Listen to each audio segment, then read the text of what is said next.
Depression is a disorder that afflicts over 10% of the world's population, but we as a society know little about it.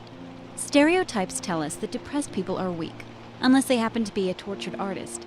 It can be difficult to understand depression because it's invisible.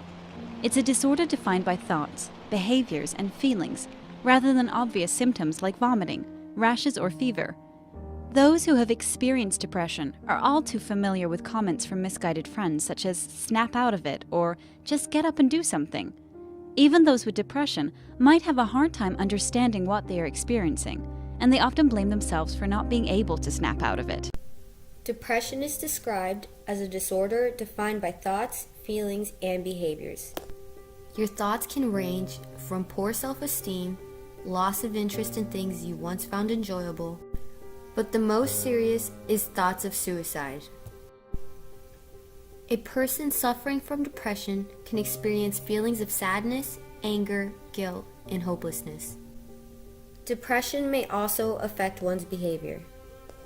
Some might withdraw socially, have lack of energy, experience low motivation, poor concentration, and even sleeping problems.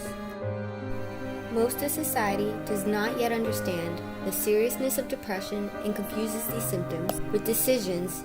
Therefore, many sufferers are reluctant to ask for help. There are two main types of depression.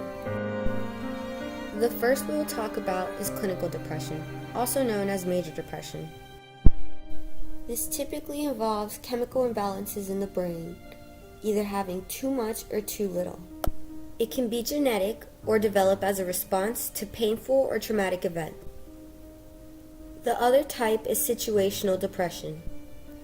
It stems from a person's struggle to come to terms with the changes or events that have occurred in their life. It is a short form of depression with symptoms beginning about 90 days following the triggering event. There is no cure, but there is treatment. Treatment ranges from medication to therapy. One underrated treatment is called behavioral activation. This is a short-term therapy that teaches you to modify your behavior and form better habits. It helps people stop obsessing over what they can't do by breaking things down into more manageable tasks that aid you to the final goal. It isn't your thoughts that you have to change first. It's your actions.